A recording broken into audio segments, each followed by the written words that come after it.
오늘 말씀은 사도행전 21장 1절에서 16절까지 말씀입니다. 우리는 주일날 예배 시간을 통하여서 사도행전 말씀을 살펴보고 있습니다. 지난 주일 사도행전 20장 25절에서 38절 말씀을 통해서 자기를 위하여 양떼를 위하여라는 제목으로 말씀을 살펴보았습니다. 우리는 그 말씀을 통해서 성도의 정체성이 무엇이고 어떠한 삶을 살아야 하는가를 구체적으로 좀 보았습니다. 성도는 하나님께서 성령을 통해서 장로로 감독자로 세워준 사람들이에요. 그리고 그것은 자신을 위해서 또 양떼를 위해서 그 직분을, 그 권위를 주신 겁니다. 장로요 감독자라는 것은 결국 우리가 성경의 다른 표현을 하면 왕 같은 제사장이란 뜻입니다. 우리가 다스릴 수 있고 통치할 수 있는 우리에게 힘을 주셨어요. 그래서 예수를 그리스도로 믿는 자들에게 성령님께서 이제 생각과 마음을, 몸을, 그리고 인생을, 시간과 돈을, 나아가 가정과 교회를 잘 다스릴 수 있는 힘을, 지혜를, 능력을 주십니다. 그러니 이제 우리는 그걸 가지고 잘 살펴야 돼요. 잘 보살펴야 됩니다. 혹시 뭐가 문제가 있는지, 어떻게 해야 하는지 잘 지켜보고 잘 보살펴줘야 돼요. 그게 그렇게 하는 것이 결과적으로는 자기를 위하는 길이고 또 양떼들, 성도들, 교회를 위한 길이에요. 오늘 우리는 이 두 가지를 위해서 나 자신을 잘 살필 필요가 있습니다. 그리고 그렇게 잘 살펴야 됨을 알기 때문에 해야 되는 일은 하나님께 하나님의 은혜에 부탁하는 거죠. 맡겨드려야 됩니다. 우리는 우리 힘으로 이걸 해낼 수가 없다는 걸 알기 때문에 그래서 해야 되는 걸 알고 할 거지만 결국은 하는 건 내 몫이지만 되는 건 하나님께 달려 있어요. 우리 인생이 이것 때문에 참 사람들이 헷갈려 합니다. 하는 건 내 몫이에요. 되는 건 하나님이 하십니다. 그러니 우리는 어떻게 한다고요? 열심히 하면서 부탁을 해야 돼요. 하나님의 은혜에 그 말씀에. 그런데 그 하나님께서 하나님의 은혜의 그 말씀이 우리의 생각을 바꾸고요. 우리의 삶을 바꿉니다. 그래서 이게 된 사람들은요. 누가 봐도 열심히 산 것 같은데 하나님의 은혜였습니다. 라는 고백을 자연스럽게 하게 돼요. 된 사람들은 알거든요. 내 힘으로 될 수 없다는 걸. 그런데 왜 그렇게 열심히 살았습니까? 라고 물어보면 그게 믿음에 대한 반응이에요. 하나님께서 나를 성령 안에서 장로로 세워주시고 감독자로 세워주셨기 때문에 나는 그 직분에, 그 부르심에, 그 은혜에 믿음으로 반응한 것뿐입니다. 되는 건 내 몫이 아니거든요. 되고 난 뒤에 은혜였습니다라고 고백하는 거죠. 오늘 우리들이 이런 삶을 살아가야 합니다. 그렇다면 오늘 우리는 이렇게 살아야 된다라고 바울이 에베소 교회의 장로들에게 또 그들이 감독자라는 사실을 일깨워주면서 그 얘기를 전해주고 이제 나왔어요. 그러면 이제 우리가 성령 안에서 어떻게 내 육신을, 어떻게 내 인생을, 어떻게 내가 속해 있는 공동체, 특별히 신앙 공동체인 교회와 가정을 가꾸어 갈 것인가? 내가 왕으로서, 제사장으로서 내가 잘 살피고 잘 보살펴줘야 되는구나. 그리고 하나님의 은혜에 맡겨드려야 되고 말씀에 맡겨야 되니까 늘 기도하고 늘 말씀을 가까이 하면서 읽고 묵상하고 은혜를 구해야 되는구나. 여기까지는 우리가 깨달았습니다. 지난 한 주 여러분의 삶이 여러분은 왕 같은 제사장으로서 장로로서 감독자로서 자신을 그리고 자기의 인생을 그리고 교회와 가정을 잘 보살피면서 하나님의 나라로 세워가는 한 주가 되셨으리라 생각합니다. 여러분들의 삶이 날마다 내 안에 우리 안에 하나님 나라를 세워가시는 인생 되시기를 주님 축복합니다. 그러니 더욱 하나님 앞에 하나님의 은혜의 말씀 앞에 부탁했으면 좋겠어요. 여러분 그걸 하기 위해서 더 고민하고 생각하고 피땀 흘리는 삶이 아니라 하나님께 더 맡겨드리고 더 은혜를 간구하며 살아가십시오. 하나님께 성령 안에서 늘 도와주실 줄로 믿습니다. 그런데 오늘 우리는 바울이 3차 선교여행을 마치면서 예루살렘으로 돌아가는 그 여정에서 일어나는 사건들을 보고 있어요. 그런데 이 사건에서 우리가 보는 가장 중요한 것은 바울이 왜 예루살렘을 꼭 가냐? 그 구제헌금 들고 가는 거 그렇게 중요하냐? 그 중요한 일인데 왜 이렇게 돌아가냐? 이런 여정을 살펴보는 게 아닙니다. 그 여정 중에 바울이 계속해서 강조하는 게 있어요. 그게 성령에 매어서 하나님의 뜻, 부르심, 소명에 충성하고 있다는 거죠. 그것 때문에 우리는 늘 궁금해요. 바울은 어떻게 하나님의 뜻을 알았을까? 바울은 어떻게 그걸 향해서 저렇게 쉼 없이 달리는 인생을 살 수 있었을까? 본인도 얘기하잖아요. 내 달려갈 길과 주신 사명을 마치려 하면은 목숨도 아깝지 않다고. 어떻게 저런 정말 흔들림 없는 인생, 목표가 분명하고 저렇게 한 마음으로만 집중하며 살아가는 그런 인생을 살 수 있을까? 인생을 저렇게 방황하지 않고 배회하지 않고 한 길을 향해 쭉 나아가는 저 힘 있는 인생 어떻게 살아가는 거지? 바울이 그렇게 살았다면 하나님께서 오늘 우리들에게도 그렇게 살아갈 수 있다라는 얘기를 하시는 거고 우리도 그렇게 살아가라고 하시는 거잖아요. 근데 놀라운 건 방법을 가르쳐 주질 않습니다. 성경은 규칙을 말 안 하는 책이 아니에요. 성경은 믿음을 말하고 그렇기 때문에 관계를 말하는 책입니다. 하나님과 우리 사이에 도대체 어떤 관계에서 이게 가능한 것인가? 도대체 무엇인가라고 우리는 볼 필요가 있습니다. 그래서 오늘 우리는 사도행전 21장 1절에서 16절 말씀을 통해서 제목을 주의 뜻대로 이루어지이다라고 정했어요. 이렇게 얘기하니까 조금 와닿지 않는데 이게 옛날 방식의 번역이라 그렇습니다. 오늘날로 번역을 하면 주의 뜻대로가 아니라 주어가 주의 뜻이에요. 그래서 주의 뜻이 이루어지기를 원합니다라고 번역하는 게 제일 좋습니다. 주의 뜻이 이루어지기를 원합니다라고 바울이 얘기한 게 아니라 바울의 동료들이 얘기했습니다. 왜 그런 이야기가 나왔는지, 그리고 도대체 그렇다면 바울은 바울대로, 바울의 동료들과 그 지역에 있는 교회의 성도들대로 왜 이렇게 말할 수밖에 없었는가? 그리고 이건 오늘 우리들에게 똑같지 않습니까? 하나님, 나를 향한 하나님의 뜻이 이루어지길 원합니다. 우리가 이렇게 고백하고 살아가면서도 그 말이 정확히 무슨 의미인지를 잘 모를 때가 많아요. 아니, 그 말은 고사하고 궁극적으로는 주님의 뜻이 무엇인지를 몰라요. 그래서 우리가 방황하는 거 아닙니까? 이렇게 하면 좋겠지, 저렇게 하면 좋겠지라는 생각은 다 있지만 정작 이게 나를 향한 하나님의 뜻인지를 몰라요. 어느 정도 사람들이 예측은 합니다. 그리고 계획도 나름 잘 세워요. 1안, 2안, 3안 세우면서 방법을 찾아갑니다. 그런데 그래서 내가 원하는 목표를 이룰 수는 있어요. 그 목표가 안 되면 차선책이라도 이룰 수 있습니다.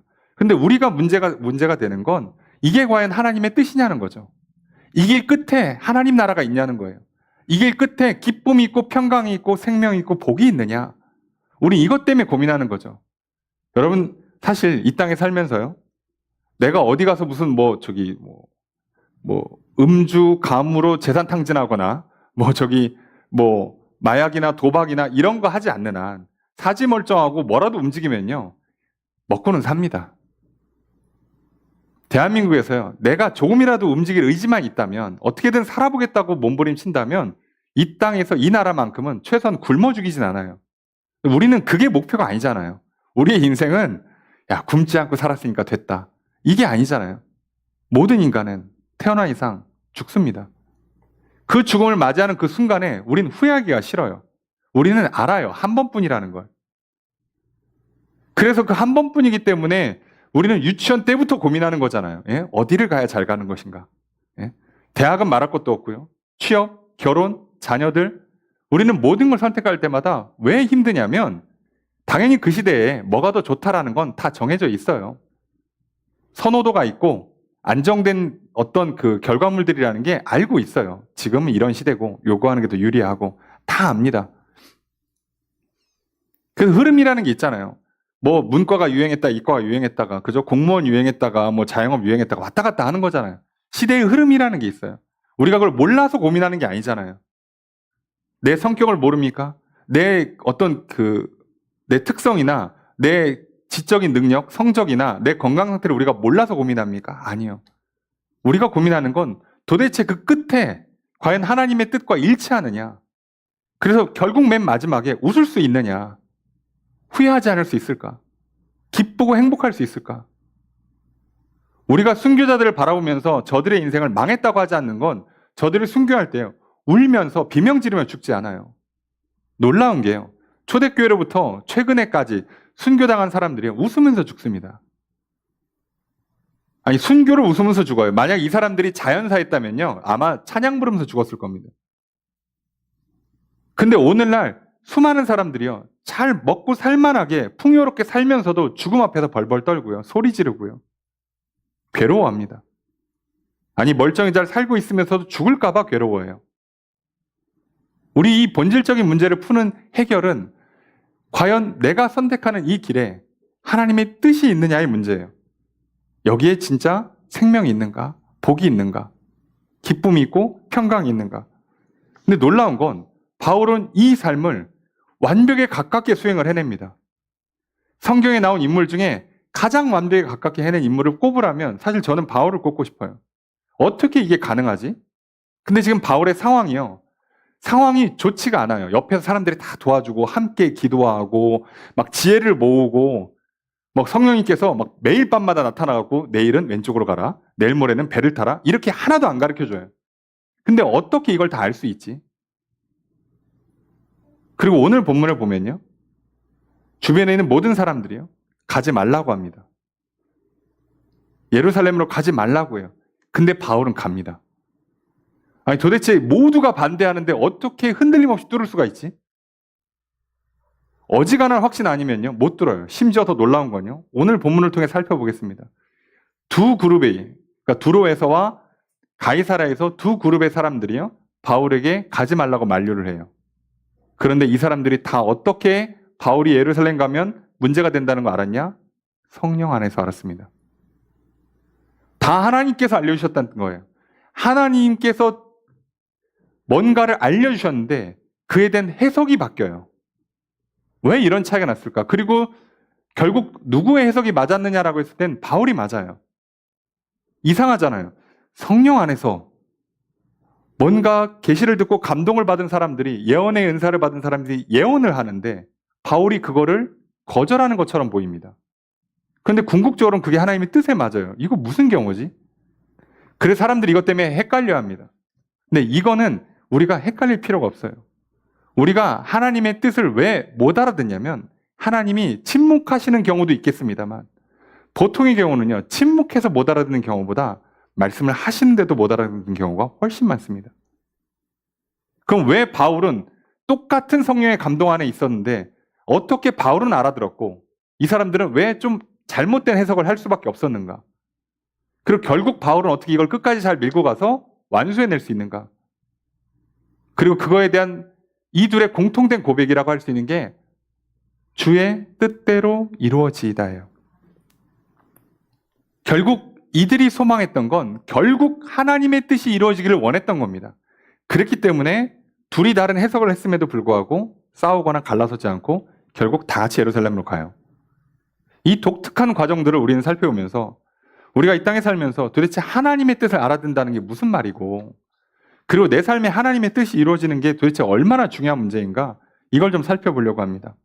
오늘 우리도 바울처럼 하나님의 뜻을 분별하는 인생, 그 뜻을 따라 살아가는 인생, 그래서 내 삶 가운데 하나님의 뜻이 이루어지는 인생이 되기를 소망합니다. 그렇게 살아갈 수 있도록 오늘 예수를 그리스도로 믿고 나아가는 저 여러분들에게 하나님께 성령을 부으셔서 하나님의 뜻을 가르쳐 주시고 그 뜻을 따라 순종함으로 하나님의 뜻이 이루어지는 복된 삶이 펼쳐지기를 주의 이름으로 축복합니다. 그럼 도대체 어떤 일들이 있었는가? 말씀을 통해 살펴보겠습니다.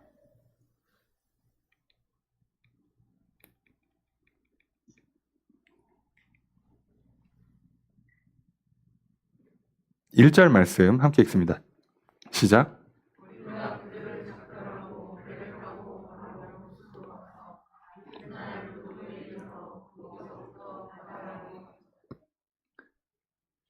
우리가예요. 사도행전에서 우리가는 저자인 누가 포함이란 뜻이에요. 이제부터는 누가가 합류한 상태로 계속 같이 갑니다. 예루살렘을 향해 점점 가까워지고 있기 때문에 뭐 따로따로 흩어질 이유가 없어요. 가는데 지금 얼마나 이 시간이 촉박하게 예루살렘을 향해 가고 있냐면, 원래는 직항을 탄다고 그랬잖아요. 원래는 고린도 쪽에서 직항을 타서 가고 싶었는데 그게 지금 바울의 암살 위협 때문에 육로로 돌아가면서 시간이 엄청 지체됐습니다. 그래서 바울이 최대한 서둘러요. 그 서두르는 내용을 보면 알겠지만, 자, 밀레도에서 이제 에베소 장로들을 만나서 얘기한 다음에 이 작별하죠. 배 타고 고스, 그 다음에 다음날 로도, 그 다음에 바다랴. 2절 보면 베니게, 그리고 3절에 보면 구브로를 바라보고 왼쪽. 그러니까 그 섬 보고 구브로 섬 타고 왼쪽으로 돌아서 자, 그래서 수리아, 그래서 두로에 상륙합니다. 이게 지금 배들이요, 그 작으면 이렇게 멀리 못 나가고 해안선 따라 움직여요. 그럼 우리도 알다시피 이렇게 직선으로 뚫어야 빠른데 이렇게 지도 다 따라서 다니면 길어지잖아요. 그래서 지금 엄청 급하게 다녀요. 거의 하루 단위로 항구를 계속 옮겨가면서 이동하고 있어요. 그만큼 급박해요. 자, 그리고 나서 이제 두로에 상륙하는데 여기서 짐을 풀어요. 그 얘기는 여기서 이 배가 여기서 준비를 해서 직항으로 지금 가이사르 쪽으로 다이렉트로 갈 가능성이 높아요. 요번에는 직항을 갑니다. 아니면 배를 바꿨든가. 그래서 짐을 싣고 내리는 동안에 일주일이라는 시간이 생겼어요. 그래서 이 일주일이라는 시간 동안 4절에 보니까 이때 무슨 일이 생기냐? 4절을 함께 읽습니다. 시작.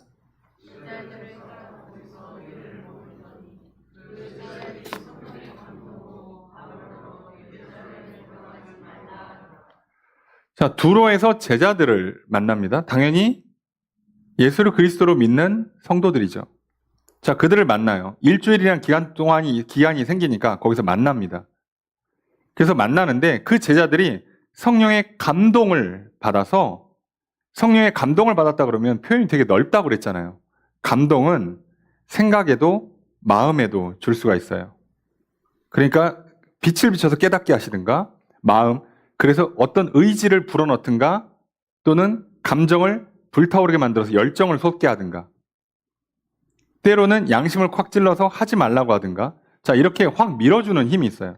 근데 성령의 감동으로 지금 예루살렘에 가지 말라라고 했다는 것은 뭔가를 알아들었죠.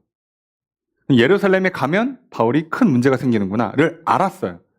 자, 이걸 어떻게 알았냐? 이 사람들이 생각을 해보는 거죠. 요즘 예루살렘 분위기가 어떤가. 이 생각을 해서 야, 바울이랑 관계가 안 좋으니까 가면 위험하겠다. 계산한 게 아니라 이들이 기도하던 중에, 또는 말씀 묵상하던 중에, 또는 그냥 가만히 있는 중에 성령님이 알게 하신 거예요.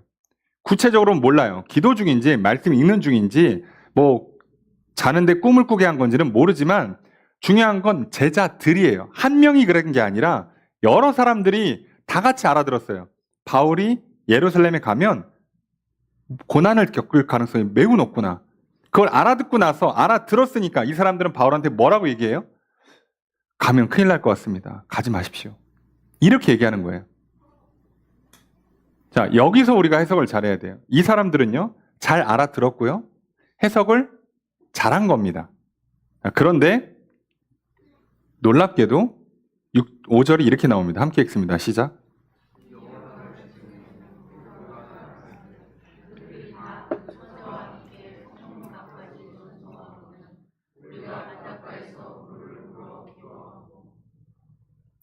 자, 바울이 반응이 없습니다.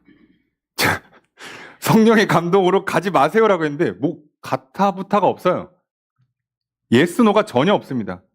거의 무시에 가까운 정도의 무반응이에요. 무반응으로 하고 그냥 떠납니다.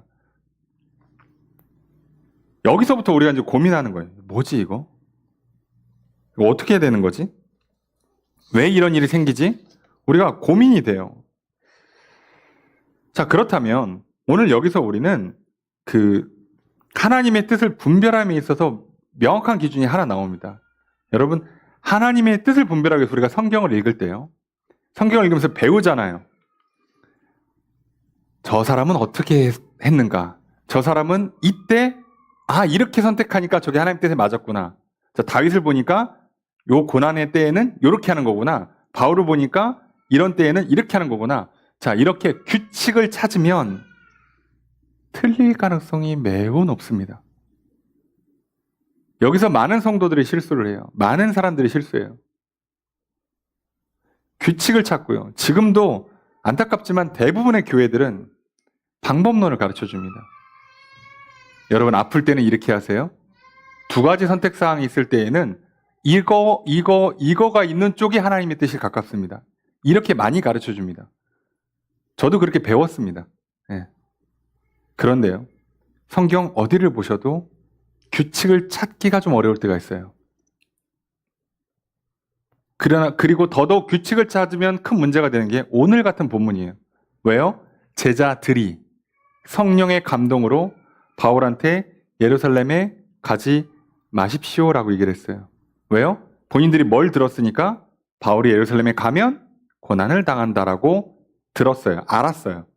그래서 가지 마세요라고 얘기합니다. 당연히 그렇게 얘기하는 거예요. 가면 고난이 있다는데 누가 얼른 가세요라고 하겠습니까? 누구도 그렇게 말 못합니다. 그죠? 가면 붙잡힌다는데요? 죽을 수도 있다는데요? 빨리 가세요라고 누가 얘기합니까? 절대 못 가죠, 그거. 당연히 못 간다고 얘기해요. 근데 문제는 바울이 그거에 대해서 반응이 없다는 거예요. 그럼 바울이 가기로 마음 먹었다면 바울 입장에서는 이전에도 여러 번 설명했잖아요. 그 에베소에서도 내가 예루살렘에 가면 무슨 일을 당할지 모른다. 성령께서 여러 번 내게 말씀하셨다. 그러나 나는 달려갈 길과 내 사명을 완수함에 있어서는 목숨을 아까워하지 않겠다. 이렇게 얘기했어요. 그러니까 바울도 알고 있어요.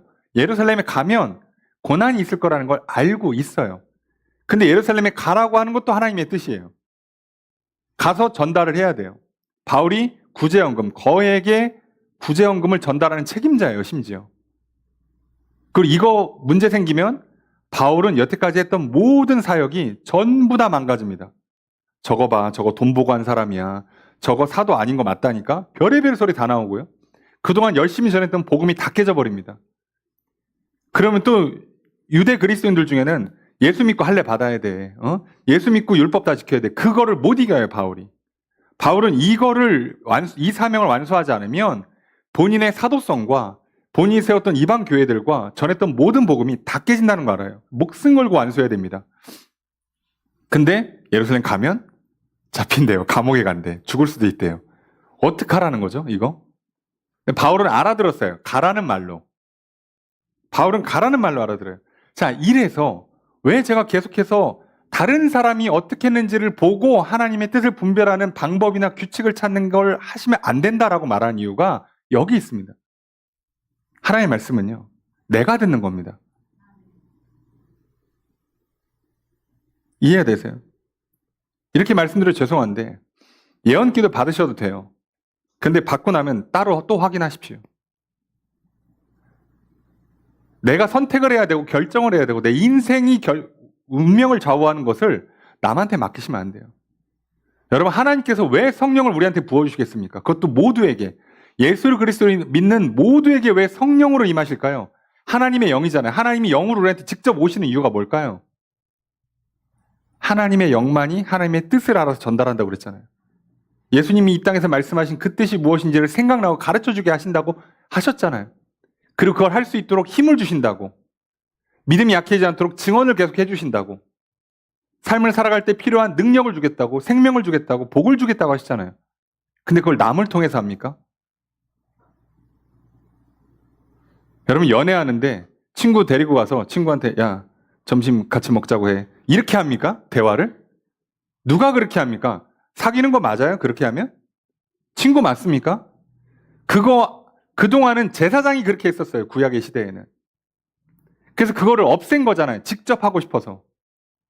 그래서 하나님이 직접 오시는 거잖아요. 근데 성령께서 내 안에 오셔서 말씀하시는 것. 내가 듣는 겁니다. 여러분, 이걸 잘 기억하셔야 돼요. 여러분이 듣고 헷갈리실 때 그래도 좀 분별할 수 있는 하나님이랑 좀 친한, 하나님과 어떤 믿음의 관계가, 사랑의 관계가 소위 말하는 성령 충만한 것 같은 사람들한테 확인이나 검증을 받는 건 좋아요. 내가 좀 자신이 없어. 감각이 좀 안 좋아. 내가 지금 친구 사귄 지, 애인 사귄 지 얼마 안 돼가지고 지금 저게 이걸 하자는 거야 말자는 거야 내가 좀 헷갈려요. 살짝. 저 사람 얘기를 했는데 나는 좀 헷갈려. 아직 좀 덜 친해. 아직 좀 알아가야 될 게 많아, 서로.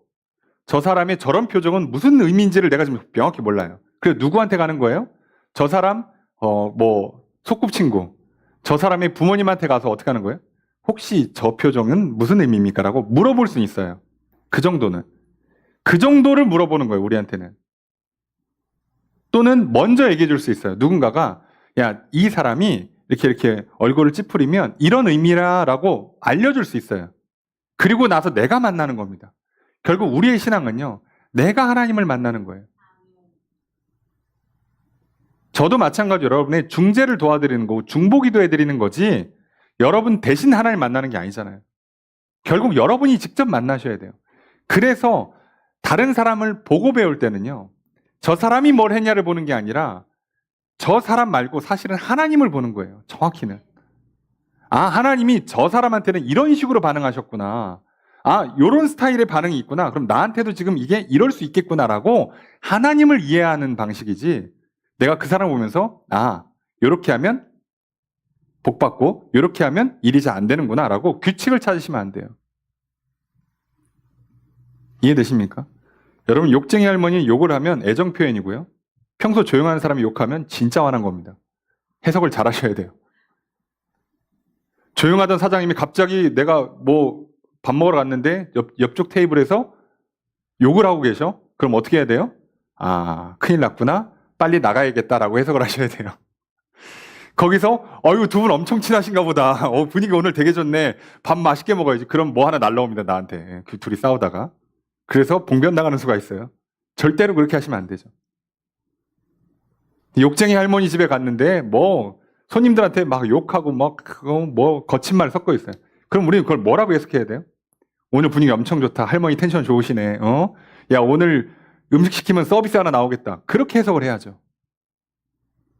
그래서 규칙을 찾는 게 아니에요. 관계를 보셔야 돼요. 내가 만나는 겁니다, 내가. 하나님은 내가 만나는 거지. 다른 사람이 만나주는 게 아니에요. 그래서 내가 하나님 만나는 거고, 내가 하나님 말씀을 알아들어야 돼요. 그러니 내 입장에서는 하나님 만나기 위해서 예수를 그리스도로 믿고 고백하는 거고요. 그리고 하나님께 나아가서 내가 담대히 하나님, 나를 용서하고 구원해 주십시오. 내게 성령을 부어주십시오. 나를 새롭게 변화시켜 주십시오라고 내 입으로 직접 고백하고 기도하는 겁니다. 자, 그리고 이제 하나님은 성령으로 임하셔서 나와의 관계가 시작되는 거예요. 자, 그러니까 내가 이제 알아들어야죠. 그래서 오늘 왜 그러면 하나님이 그럼 저 위에서 갑자기 구름에다 글씨 써주시고 갑자기 음성으로 딱 들려주시면서 누구누구야, 내일은 오른쪽으로 가라, 이렇게 하면 좋을 것 같은데 왜 성령은 감동을 주시면 가끔 헷갈리잖아요. 이게 지금 내가 잠깐 미쳤나? 내가 뭘 잘못 먹어서 갑자기 이렇게 흥분하고 있나? 이게 지금 헷갈릴 때가 있어요. 자, 그런데 이걸 반대로 해석하셔야 돼요.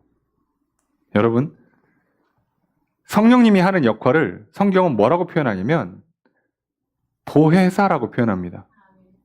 그 보혜사라는 것은 기본적으로는 파라클레토스, 각 옆에 있는 중보자란 뜻이에요. 제일 많이 쓰는 게 가정교사입니다. 개인교사예요. 그럼 가정교사와 개인교사가 하는 역할이 뭘까라고 하면 여러분 그냥 유치원 선생님 정도로 이해하시면 돼요. 유치원 아이들에게 인생의 진리를 설명해 줄 수가 없어요. 애들이 단어를 못 알아들어 우선. 아직 뇌가 그걸 이해할 수 있는 수준이 못 돼요.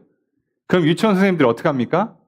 아이들의 눈높이에 맞게 아이들의 언어로 표현을 해줘요. 그래서 사실 가끔 보면 그 아이들의 정말 그 순수하고 해맑은 질문 앞에 어른들 입장에서는 말문이 턱 막힐 때가 있잖아요. 이걸 뭐라고 설명하지 싶죠. 근데 그걸 능숙하게 설명하는 전문가들이 있어요. 예, 그게 유치원 선생님들이죠. 그걸 어떻게든 알아듣게 설명을 해줘요. 자, 그게 필요한 거예요, 우리한테는. 왜요? 우리는 하나님과 직접 만나서 교제할 수 있는 수준이 못 돼요. 그래서 오히려 역으로 하나님 쪽에서 눈높이를 낮춰서 우리한테 오시는 거예요. 알아듣게 설명하는 겁니다. 이 문제 때문에 모든 사람에게 설명하는 방식이 다 다르게 됩니다. 각자의 수준 차이 때문에. 누구는요, 그냥 흥분시켜요. 갑자기 그냥, 나 몰라. 막 기도하고 싶어. 아, 몰라. 기도할 거야. 그게 그 사람을 도와주는 거예요, 지금. 기도하라고. 저 일을 내가 해야 될 것 같아. 저거 봉사하고 싶어. 저 사람 내가 좀 도와줘야겠어. 내가 저기 시간 내서 좀 가야 될 것 같아. 마음으로 움직이는 사람들이 있어요. 도와주는 거예요, 지금. 그 사람에 맞게끔 하는 겁니다. 옆에 사람이 뭐 하나를 볼 필요가 전혀 없어요. 옆에 사람은 한참 기도하다가 하던데 나는 너무 그냥 이렇게 즉흥적인 거 아닌가?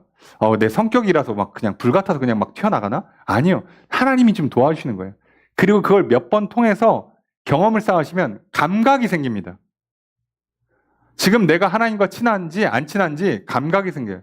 여러분이 친구 사귀고 애인 사귀면 감각이 생겨요. 눈치라는 게 생긴다고. 딱 척 보면 척 알아듣는 일이 생겨요. 오늘 기분이 별로구나. 예. 옆에 있는 친구가 물어보죠. 어떻게 아냐? 지금 말 한마디도 안 했는데 들어가서 쓱 보더니 야, 오늘 기분이 별론 것 같다. 넌 어떻게 아냐고. 그 사람만 알아요. 그 사람은 경험했기 때문에 알아요. 자, 오늘 내가 하나님을 알고 만나는 경험이 이렇습니다. 자, 그래서 바울은 지금 저 두로에 있는 제자들이 성령의 감동으로 바울이 예루살렘에 가면 고난을 당한다라는 그 메시지를 들었을 때 저들 입장에선 바울을 아끼기 때문에 바울을 좀 안 갔으면 좋겠습니다라고 말하는 게 정상적인 반응이에요. 근데 바울은 지금 하나님께서 뭐라고 자기한테 얘기하는 것처럼 들리냐면 바울아, 너 가면 붙잡히는 거 알지? 되게 위험한 일을 하고 있는 거 알지? 자, 각오를 좀 다져야 돼. 두 주먹 불 끈져. 정신 똑바로 차려. 라고 하는 말처럼 들리는 거예요. 근데 궁극적으로 누구의 해석이 맞았냐? 바울이 맞아요. 그러면 아니 어떻게 성령의 감동을 받고 두로의 제자들은 틀린 해석을 할 수 있냐? 정확히 말하면 이들은 틀린 해석을 한 게 아니에요. 바른 해석을 한 겁니다. 이들은. 그리고 이들이 이렇게 할 때마다 바울은 이걸 뭐라고 받는다고요? 옆에 사람들이 가지 말라고 만류할수록 뭐라고요? 두 주먹을 불끈 쥐는 겁니다. 엄청 힘든가 보다. 이 장면이 잘 이해 안 되시면 여러분 한번 생각해 봅시다. 어떤 자녀가 운동을 하는 자녀가 있다고 칩시다. 그 자녀가 이제 훈련 캠프에 들어가요.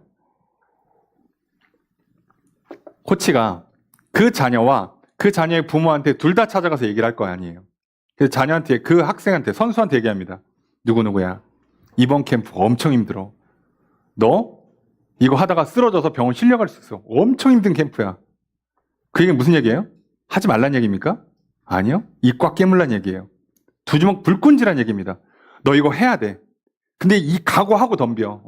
어설프게 했다가는 안 되니까 이거 제대로 하는 거야, 이거. 이번에 진짜 제대로 해서 다음 시즌에 우리가 우승 한번 해보자. 이 얘기잖아요. 그래서 그 선수는 알아들었어요. 알아들었습니다. 이 코치가 가서 모든 사람들한테 이번 캠프 엄청 힘들어. 훈련하다가 토할 수도 있어. 막 그 병원 실려갈 수 있어. 그 얘기를 할 때마다 이 선수는 계속 이걸 뭐라고 알아듣고 있어요? 똑바로 하겠다. 진짜 열심히 해야겠다. 이렇게 알아듣고 있어요. 근데 그 얘기를 그 선수의 부모가 한번 들어보세요. 저기 누구누구 선수 어머니, 아버님, 이번 캠프는 조금 강도가 엄청 셀 겁니다. 애가 토할 수도 있어요. 애가 병원에 실려갈 수 있습니다. 그 얘기를 딱 듣고 나면 그 부모가 자녀한테 뭐라고 하겠어요? 그거 안 가면 안 되냐? 라고 얘기하는 게 정상적인 해석이에요. 부모 입장에서는. 이해가 되시죠? 정상적으로 해석하는 거예요. 야, 힘들 수 있다는데 그 좀 그냥 요번엔 좀 다른 캠프로 가서 좀 그 너무 그러다가 괜히 다치는 거 아니야? 무리하지 말고 좀 적당히 훈련 받아도 괜찮잖아? 야, 부모 입장에서는요. 그 얘기가 안 갔으면 좋겠다는 식으로 해석이 될 수 있어요. 틀린 해석이 아니에요. 하나님께 똑같은 메시지를 줘도요. 사람마다 해석이 다 다릅니다. 이해가 되세요? 그래서 이 해석을 잘해야 돼요. 왜요? 바울은 하나님을 직접 만나고 있고 이 두로의 제자들은 바울과 하나님 사이에 있는 제3자들이에요. 그러니까 하나님께서 주신 메시지를 듣고 자기와 바울 사이에서의 관계를 놓고 해석을 하는 겁니다. 사랑하고 아끼는 바울이 계속해서 이런 교회들을 잘 살펴주고 세워줘야 되는 귀한 사명을 감당할 바울이 이번에 예루살렘 잘못 갔다가 잡히고 죽으면 어떡해. 당연히 그러니까 안 갔으면 좋겠지. 차라리 지금처럼 돌면서 교회들을 세우는 거 훨씬 낫지라고 해석하는 게 맞아요. 틀린 게 아닙니다, 여러분 이게. 그래서 바울이 이거에 대해서 어떻게 반응한다고요? 반응을 안 합니다. 사실 바울이 설명할 수 있었을 거예요. 근데 설명하기 너무 힘들어요. 왜냐하면 뒤에 가면 가이사랴에서 설명합니다. 근데 왜 여기선 설명 안 할까? 가이사랴는요. 그 지역에는 지금 빌립 집사의 집에 갑니다. 그 빌립 집사에겐 딸이 넷인데 다 처녀고 아직 결혼 안 했는데 다 예언의 은사가 있어요. 4명 딸이. 이런 상황에 예루살렘에서 예언의 은사를 갖고 있는 아가보란 사람이 와요. 그 집에 심지어. 그리고 그 사람이 예언합니다. 이 사람 그러니까 바울이 예루살렘 가면 결박당해서 감옥 갑니다. 이 얘기를 듣는 거예요. 그러니까 이 사람들한테는요. 설명을 해줘요. 왜요? 수준이 맞아요. 대화가 됩니다. 근데 문제는 두로에 있는 제자들은요. 바울이 두로를 아주 잠깐 거쳐 지나갔어요. 2차 전도여행 때. 그러면 최장 길어야 3개월짜리예요. 뭐 얘기도 없었어요. 그러면 3개월도 안 있었을 가능성이 높습니다. 그러니까 이 정도 수준의 사람들에게, 그리고 친밀한 관계가 없는 사람들에게 일주일 일하는 시간이 데드라인이고 실제로 쓸 수 있는 시간은 3, 4일밖에 없겠죠. 이 사이에 이걸 다 설명하는 건 너무 어려워요. 그리고 설명이 안 될 수도 있어요. 잘못하면. 그러니까 안 합니다. 마음만 받겠습니다. 기도해 주십시오. 그리고 나오는 거예요. 여러분, 이게 우리가 이 땅 살면서요. 사회생활 할 때도 마찬가지예요. 나를 아끼는 사람들이요. 내가 군대 갈 때, 내가 어려운 시험을 치를 때, 내가 인생에서 힘든 일을 나서서 할 때 옆에서 만류할 수 있잖아요. 야, 꼭 네가 해야 되냐? 야, 이 나라에 그거 너밖에 없다냐? 다른 사람이 해도 되지? 너 다치면 어떡하려고 그래? 그때 우리는 뭐만 받는 거예요? 마음만 받겠습니다. 근데 이게 내 사명입니다. 그럼 가야죠. 이 악물고. 자, 바울은 지금 그렇게 가는 거예요. 그러니까 이 사람들이요, 그 감동 때문에, 그 마음 때문에 어떻게 합니까? 이제 자칫하면 마지막이라는 거 알죠? 그래서 처자들 다 나와서, 온 가족이 다 나와서 성문 밖에까지 나와서 전송하고 바닷가 앞에서 무릎 꿇고 기도해요. 그러니까 이들이 지금 성령 충만한 사람들 맞고요. 바울 정말 사랑하고 아끼는 거 맞아요. 그런데 해석은 본인들의 관점에서 한 거예요. 이들이 들은 정보가 틀린 것도 아닙니다. 잘 알아들었고요. 그리고 잘 해석했습니다. 그런데 틀렸다가 아니라 이건 본인들은 바울과 하나님 사이를 알 수가 없어요. 이들은 알 수가 없어요. 그러니까 이게 최선입니다. 여러분, 우리 신앙생활 할 때요. 그래서 다른 사람 너무 신경 쓰지 마십시오. 참 이게 어렵습니다. 여러분, 목회는 이렇게 해야 된다라는 방법이 있을까요? 학교는 이렇게 가야 된다? 인생은 이렇게 살아야 된다? 돈은 이렇게 벌고 결혼은 이렇게 해야 된다라는 방법이 정해져 있을까요? 열이면 열 다 다릅니다. 나의 길을 가는 거예요. 그거는 나랑 하나님만 알 수 있는 문제입니다. 그래서 바울이 이 길을 잘 걸어가는 걸 잘 보셔야 돼요. 상의하고 토론하지 않습니다. 뭐만 한다고요? 잘 보시면 기도만 해요. 생각보다 토론 안 합니다. 여러분, 그러니까 인생을 놓고 너무 토론하지 마세요. 기도를 하시라고 차라리. 성령님 오셔서 내가 이게 흔들리니까 증언을 달라고, 증거를 달라고 기도하는 게 더 낫습니다. 훨씬 낫습니다, 그게. 나중에 보시면 바울이 감옥 갇혔을 때요, 꿈에 나타나십니다, 하나님께서. 이때는 혼자 있잖아요. 진짜 힘들잖아요. 그땐 도와주세요. 내버려도 그러시는 분 아닙니다. 그래서 오늘 우리가 하나님 앞에 설 때 이 태도를 놓치지 않아야 돼요. 그래서 떠나요. 두로를 떠났습니다. 그 다음 어디로 가느냐? 쭉 돌고 이렇게 가서 인사하고 거의 이 속도로 갑니다. 그래서 어디로 가냐? 8절입니다. 함께 읽습니다. 시작.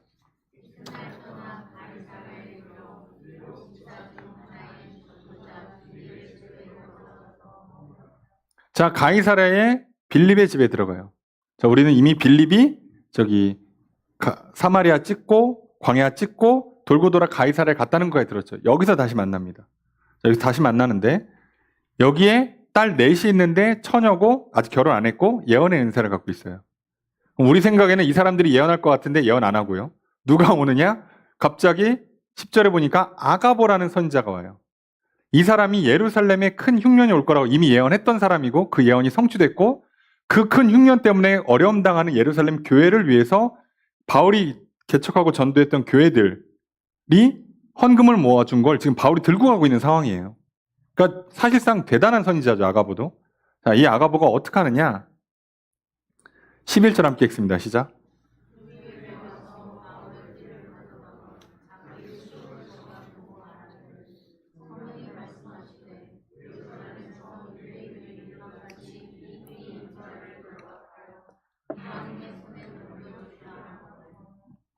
자, 얼마나 대단한 예언자냐면 성령의 감동도 아니고요. 직접 예언을 합니다. 직통으로 그냥 전달을 해요. 뭐라고 전달하냐? 예언도 아니에요. 예언에서 가장 확실한 예언이 상징 행위예요. 이게 이사야 선지자나 예레미야 선지자 같은 사람들이 하는 일인데요. 이걸 지금 아가보가 합니다. 어떻게 하냐? 집에 와가지고 허리띠를 하나 잡아요. 바울의 허리띠입니다. 이걸 자꾸 뭐라 그러냐? 이 허리띠 주인이 예루살렘에 가면 이방인들한테 유대인들한테 결박당해서 이방인에게 넘겨진다. 그럼 100% 뭐예요? 여기서 이방인은 로마 사람들이니까. 유대인들한테 잡혔다가 감옥 간다는 얘기입니다. 이 띠 주인이. 자, 그러면 이 예언의 그 정확도가 정말 무지하게 높죠. 예. 모두가 알아요. 그러니까 이 말을 들으니까 12절에 우리가라고 돼 있어요. 그러니까 그 가이사랴 빌립, 그 전도자 빌립, 일곱 지사 그 빌립의 집에 있는 사람들, 거기에 모여 있는 성도들이 아니라 지금 우리가까지 포함되어 있어요. 바울의 팀원들까지 너무 확실한 예언이 나와버리니까 그동안 내가 바울이 간다 그러니까 그냥 가나보다 했는데 이건 100%짜리 예언이 왔잖아요. 이거는 뭐 해석의 여지가 없어. 무조건 성취되는 거예요. 그러니까 우리가 그 말을 듣고 그곳 사람들과 더불어 다 같이 바울을 만류하기 시작합니다. 가지 말자. 안 갔으면 좋겠다. 역시나 정상적인 해석을 한 거예요. 이들 입장에서는. 자, 이들 입장에서는. 자, 근데 이걸 바울이 어떻게 받느냐? 13절 읽습니다. 시작.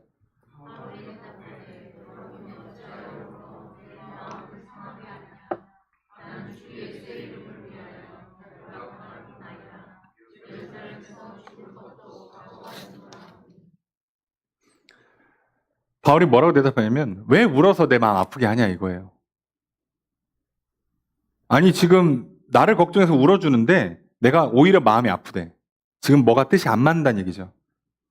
뭐 때문에 뜻이 안 맞냐? 나는 주 예수의 이름을 위하여 결박뿐 아니라 죽을 것도 각오한다. 여기서 잘 보셔야 돼요. 힌트가 뭐라고요? 각오라고요. 바울은 이런 예언이 계속 올 때마다 각오를 다지고 있는 거예요. 그래, 여기서 죽어도 괜찮아. 내가 원래는 예루살렘 찍고 로마 찍고 스페인까지 가고 싶은데 그런데 그래서 이미 로마에다가 편지까지 보내놨어요. 그랬는데 여기서 죽어도 할 수 없어. 그 정도 위험하다는 거 알고 있는데 가겠다는 거예요. 거길 찍어야 그 다음 로마를 가든 스페인을 가든 할 거 아니냐고. 그래야 땅끝까지 복음을 전할 거 아니냐고요. 그러니까 나는 이거 할 거예요. 근데 여기 예루살렘이 고비야 여기가. 근데 뭐라고요? 각오를 다지는 거예요. 그런 바울 앞에서 가지 말라고 울고 있으면 바울 얼마나 마음이 약해지겠어요. 지금 의지를 다지는 사람의 마음을 약하게 하면 어떻게 해? 그죠? 결단하고 있는 사람을 흔들면 어떡하냐고. 여러분, 그래서 부모님들이 제일 많이 하는 실수가 아이들의 의지를 북돋아 주는 거를 막는 경우가 있어요. 자기 마음 때문에. 애가 길 가다, 애가 걸음마 연습하다 넘어지면 피나죠. 뭐 어디 부딪히면 다치죠. 얼마나 마음이 아파. 그럼 어떻게 해요? 안아서 키웁니다. 이러면 애 망가지는 거예요. 애가 10번, 100번 넘어지더라도 걔가 넘어지고 다시 일어나게끔 계속 격려해야 돼요. 그때마다 부모는 눈물 나죠. 그걸 기쁘게 볼 부모가 어디 있습니까? 애가 계속 넘어져. 심지어 넘어져서 막 피 흘려. 그러면 그 애기 막 이제 1살, 뭐 2살도 안 됐지만 1~2살밖에 안 된 애가 걸어보겠다고 애쓰다가 자꾸 넘어지는데, 아니, 옆에 애들은 잘만 걷는데 하필은 우리 애는 더 잘 넘어지는 것 같아. 심지어 막 피까지 나. 막 울고 막 난리가 나. 그러면 부모가 어떻게 돼? 이 악물고 이 아이를 격려해서 다시 일으켜줘야 돼요. 왜요? 얘는 걸어야 될 거 아니냐고. 그럼 평생 부모가 안고 키울 거예요? 아니면 나중엔 알아서 걸어요? 그런 게 어딨어. 어려서부터 힘을 키워야 될 거 아니냐고. 그럼 아이가 그 의지를 다질 때 계속 격려해주고 북돋아줘야 되는데 옆에서 와가지고 애가 이렇게 넘어져 있는데 힘들지? 오늘은 그만하자. 이러면 애 망가집니다, 여러분. 절대로 그렇게 키우시면 안 돼요. 제가 목회자로서 안타까운 건 오늘날 목회자들이 성도님들을 그렇게 키울 때가 있어요. 성도님이 너무 힘들고 예수를 믿는 게 너무 힘들고 괴로우니까 적당히 타협시켜주는 거예요. 기도 그만하고 이 정도 선에서 할 만큼 했으니까 됐다. 아니요. 하나님의 뜻이 뭔지 분별이 됐으면 목숨 걸고 달려야지. 뭘 타협이 있습니까, 우리가? 여러분, 놀라운 건 바울이 예루살렘에 안 죽어요. 예루살렘에 안 죽습니다. 로마도 찍고요. 스페인도 찍고 하고 다시 로마에서 죽는 걸로 나와요. 여러분, 놀라운 건 뭔지 아시죠? 사도행전은 바울의 죽음을 기록하지 않습니다. 관심이 없어요. 심지어 베드로 언제 죽었는지도 안 나와요. 아무도 안 써줍니다. 여러분, 사람이 한번 태어났으면 다 죽는 거지. 뭘 그걸 왜 신경 쓰냐고. 근데 문제는 죽음 앞에 우리가 후회한다고요. 내가 왜 살은 거지 이렇게? 먹고는 살았겠죠. 돈도 벌고 사람도 만나고 웃고 울고 했겠지. 왜 했냐고 그거. 한 번밖에 없는 인생이에요. 그렇게 살고 나서 내가 천국 갈 수 있다는 확신이 있겠냐고 그렇게 살아서. 아니 이 땅에 사는 동안에 천국을 맛이나 봤겠냐고. 내가 진짜 기쁘게 웃은 적이 여러분 몇 번이나 있습니까? 진짜 평안히 잠든 적이 몇 번이나 있으세요? 그렇게 매일매일 살려니까 괴로운 거잖아 우리 인생이. 여러분 맛있는 게 없어서 괴로워요? 우리가 지금 잠자리가 안 좋아서 괴롭습니까?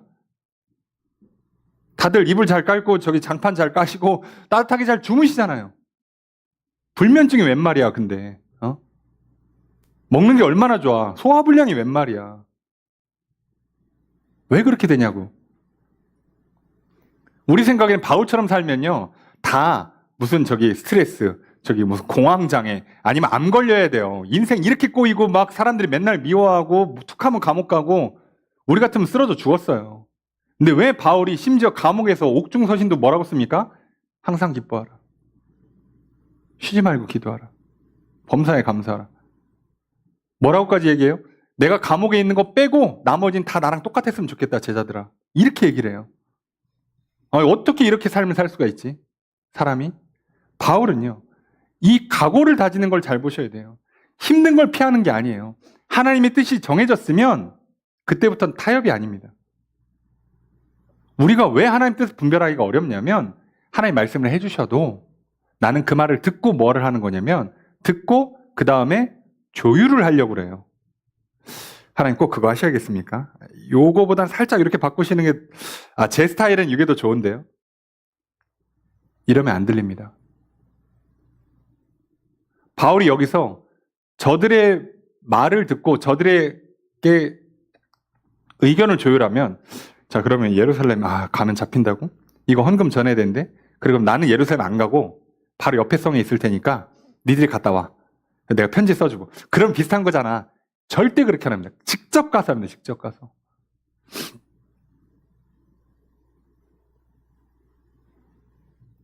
여러분 근데 이 장면이요. 성경을 읽어보시고 여러분이 만약에 영적인 감각이 좋으시면 이 장면이 예수님이 한 거랑 똑같다는 걸 알 수 있어요.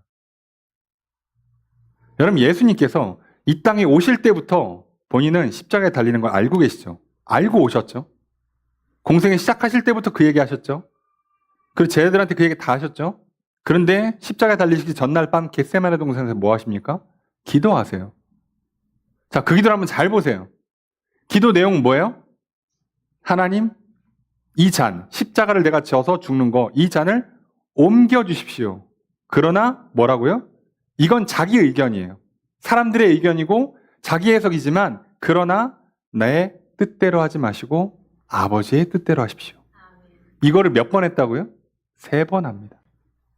그럼 예수님은 지금 뭘 기도한 거예요? 조율을 하는 겁니까? 아니요. 조율하고 안 들어갔고 십자가에서 죽어야겠다 이렇게 하신 게 아니고요.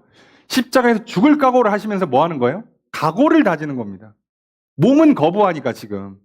예수님 육신을 입고 온 이상 몸이 본능적으로 이걸 싫어하니까요. 주변에서 만류하니까요.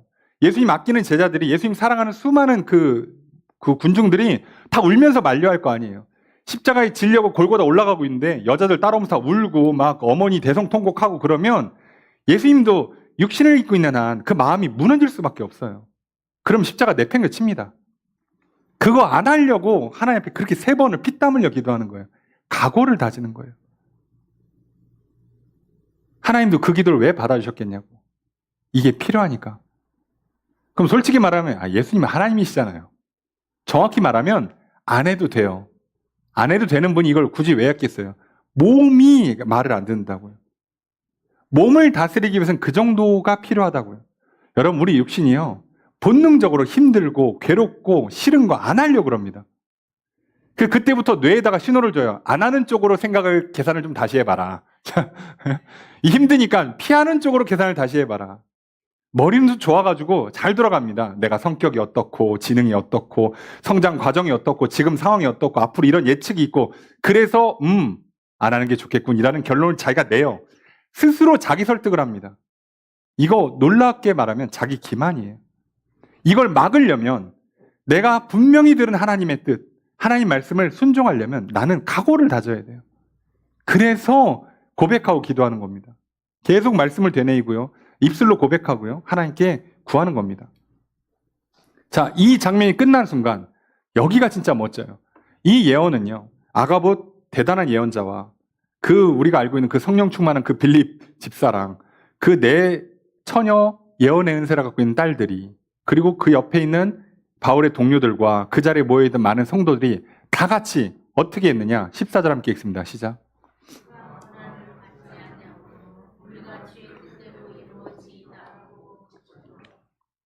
여기서 딱 그 권면을 거절하는 걸 딱 듣는 순간 이제 뭐라고 얘기한다고요? 이 모든 사람들이 주의 뜻대로 이루어지이다. 주의 뜻이 이루어지길 원합니다 하고 더 이상 권면을 안 해요. 이게 수준 차이예요. 두로에선 이걸 못했다고. 근데 여기선 할 수 있어요. 이 사람들은 알아들어요, 서로. 아, 지금 바울은 하나님과 뭐를 얘기했구나 벌써. 그리고 지금 각오하고 있구나. 그럼 더 얘기하면 어떻게 된다고요? 의지를 꺾는 것밖에 안 돼요. 지금 방해하는 게 돼요. 애가 걷고자 하고 있는데 부모가 안아주는 건 방해하는 거예요. 성장을 방해하는 겁니다. 애가 지금 힘든 일을 하느라고 피땀 흘리고 있는데 힘들면 좀 쉬어라고 얘기하는 건 방해하는 거예요, 여러분. 뒤에서 기도해 주시고 전폭적으로 지원을 해 주셔야지 뭘 힘들면 쉬어야 할 수 있어라고 격려해 줘야지. 제가 봤을 때는 오늘날 교회가 오늘날 수많은 다음 세대들이 무너지는 건 우리가 지금 잘못 가르쳐서 그래요. 하나님은 절대 우리를요 그렇게 타협해 주지 않습니다. 어떻게 해요? 어떻게든 그 목표를 향해 달려갈 수 있도록요 밀어붙이시면서 뒤에서 도와주신다고요. 격려하고 붙잡아주고 사람을 보내주고 해서 그 일을 완수하게 해요. 그럼 이거 안 가면 어떡할 건데? 예루살렘에 안 가면 뭐가 되냐고. 여러분 그래서 좀 편하게 더 살면 뭐가 좋은데요? 안 죽어? 뭐 죄송한 표현입니다만 감옥에서 죽나 자연사나 안 죽냐고요 사람이.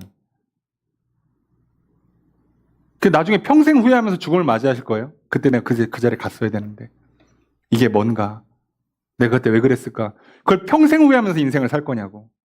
여러분 그리스도인들 그렇게 살면 안 됩니다. 그럼 오늘 여기서 우리는 왜 똑같은 하나님의 메시지를 듣고도 왜 이들이 해석이 달라졌는가를 분명히 알 수 있어요. 그러면서도 귀한 깨달음이 얻는 거죠. 아, 그런데 왜 이 두 번째 가이사르 그룹에서는 이게 확실히 잘 됐는가? 이들은 뭔가 대화를 하면서 타협을 하려고 시도한 게 아니라 뭐라고요? 얘기 딱 해보고 바울과 하나님 사이가 어떤지를 알아듣는 순간 하나님의 뜻이 이루어지길 원합니다 하고 끝냈어요. 자, 그리고 그 다음부터 이 얘기가 안 나옵니다. 할 필요가 없는 거예요. 그럼 이제부터 이 바울의 동료들은 뭐 하는 거예요? 바울에서 계속 기도해 주는 겁니다. 그래서 이 얘기가 여기서 끝나요. 예루살렘 가면 고난당한다는 거에 대한 이 예언과 사람들의 그 만류가 여기서 끝나버립니다. 그리고 그냥 지나가요. 오늘 우리가 기억해야 될 게 하나 있어요. 그럼 오늘 우리가 하나님의 뜻을 분별할 수 있는 가장 중요한 우리의 마음가짐이 뭘까? 하나님께 구하는 것도 중요하지만 결정적으로 뭐라고요? 하나님의 뜻이 이루어지길 원하셔야 돼요. 하나님의 뜻을 들어보고 결국은 내 뜻에 맞게끔 바꾸려고 하는 게 아니라 결국 하나님의 뜻이 이루어지기를 원하는 마음. 그 얘기는 무슨 얘기예요? 나를 향한 하나님의 뜻이 선하고 온전하다고 믿는 거죠. 하나님이 창조할 때부터 나를 사랑하셨고 나를 구원하시고 나를 복주시길 원하는 분이라고 믿는 거예요. 그럼 그분은 나를 절대 망하게 만드실 분이 아니에요. 나에게 영원한 생명을 주실 분이 이 땅에서 허무하게 죽게 만드실 분이 절대 아니에요. 그 믿음이 있다면 우리는 하나님의 뜻이 뭔지만 알고 그 뜻을 따라 살아가는 게 우리의 인생의 목표라면 맨날 뭘 구하는 거예요? 예수를 그리스도로 믿고 하나님 앞에 나아가서 성령을 받으시면 됩니다. 성령님이 그 뜻을 가르쳐 주실 것이고 우리는 그 뜻이 선하다고 믿고 그 뜻에 온전히 순종하시면 돼요. 그리고 힘들고 괴로운 거 신경 쓰지 말고 달려가십시오. 나랑 맞네 안 맞네 시대가 어떻네 하지 마십시오. 여러분 그래서 바울이 로마서 12장 2절에 하나님의 뜻을 분별함에 있어서 이렇게 가르쳐 줍니다. 12장 2절에 너희는 이 세대를 본받지 말고, 이게 하나님의 뜻을 분별함에 있어서 하는 첫 마디예요. 너희는 이 세대를 본받지 말고 오직 마음을 새롭게 함으로 변화를 받아. 이게 예수 믿고 거듭난다는 표현이에요. 그래서 뭐라고요? 하나님의 선하시고 기뻐하시고 온전하신 뜻이 무엇인지를 분별하도록 하라. 뭐라고요? 하나님의 선하시고 기뻐하시고 온전하신 뜻. 너희는 분별하라고요. 정확히 말하면 우리가 일일이 계산하는 게 아니라 하나님이 성령 안에서 내게 주신 건지 지금 내 마음인지 세상의 방식인지를 그것만 분별하라는 거예요. 근데 내가 믿고 하나님 날 사랑하신다고 믿고 그 뜻과 계획이 있으시다고 믿고 나아가면 바울이 이걸 몰랐을까요? 알고 갔잖아요. 다 알 수 있습니다. 어떻게 하느냐는 아무도 몰라요. 그건 나랑 하나님 사이에서 일어나는 일이라 설명해 줄 방법이 없어요. 목회자로 제일 어려울 땐 이겁니다. 예, 이건 설명이 안 돼요. 둘이 친해지는 방법은 몰라요. 둘이 친해지면 서로 알아. 알아서 하는 거예요. 그리고 우리가 그 뜻대로 행하는 가장 큰 이유가 뭘까요? 그래야 하나님 나라에 들어갑니다. 마태복음 7장 21절에 나더러 주여 주여 하는 자마다 다 천국에 들어갈 것이 아니요 다만 하늘에 계신 내 아버지의 뜻대로 행하는 자라야 들어가리라. 이건 율법 준수를 말하는 게 아닙니다. 하나님의 뜻대로 행하는 자가 천국에 갑니다. 조금 더 확대 해석하면 이 땅에서 제대로 천국을 맛볼 수 있을 거예요. 물론 하나님 밑에 첫 번째는요. 예수를 그리스도로 믿는 자들이 천국에 들어가는 겁니다. 여기에서 끝이 아니잖아, 우리 인생은. 그죠? 예수를 그리스도로 믿는 것을 넘어서 이제 영원한 하늘나라를 들어갔을 때 그 가는 여정이 이 땅에서의 삶이 천국 생활이 돼야 돼요. 그 삶에 하나님께서 분명한 뜻들을 가르쳐 주십니다. 그리고 잠언 3장 5절 6절에 너는 마음을 다하여 여호와를 신뢰하고 내 명철을 의지하지 말라. 너는 범사의 그를 인정하라. 그리하면 내 길을 지도하시리라. 내가 내 생각과 내 지혜를 의지하지 않으면 하나님은 가르쳐 주십니다. 내가 맞다고 옳다고 제발 주장하지 마십시오. 나는 틀릴 가능성이 매우 높습니다. 나는 모르는 게 너무 많습니다. 그러니 하나님께 구하십시오. 성령으로 오셔서 내게 하나님의 뜻을 가르쳐 달라고, 지혜를 달라고, 도와달라고. 여러분 이제 올해 마지막 달인 12월 달을 시작하려 합니다. 올해를 마무리하는 시점이 다가왔습니다. 올해를 마무리하는 시점에 한 해를 뒤돌아볼 때 나를 향한 하나님의 뜻이 이것이었구나 깨닫게 되는 성도님들 되시기를 바랍니다. 그리고 올해를 뒤돌아보면서 나를 향한 하나님의 뜻이 이루어졌구나 라고 감사하시는 성도님들 되시길 바랍니다. 그래서 다가오는 새해를 맞이할 때는 더욱 기대와 소망이 넘치기를, 기쁨과 평강이 가득하기를 주의 이름으로 축복합니다. 매일의 삶을 살아가실 때, 새로운 한 주를 시작하실 때 성령 안에서 성령에 매여서 살아가십시오. 먼저 주 예수를 믿고 하나님 앞에 나아가서 그리고 성령의 충만을 구하십시오. 성령께서 하나님의 뜻을 가르쳐 주실 때 하나님의 뜻, 하나님의 나라가 이루어지기를 소망하면서 순종하십시오. 그러면 하나님 나라가 내 안에, 우리 안에 이루어질 것입니다. 하나님 뜻을 내게 가르쳐 주십시오. 하나님의 뜻이 이루어지길 원합니다. 늘 기도하는 성도들 되시기를 바랍니다. 그래서 하나님의 뜻을 분별하고 그 뜻을 이루어가는 성도님의 삶이 되시기를 주님 축복합니다. 그런 이 한 주가 그런 일생이 되시기를 주의 이름으로 축복합니다.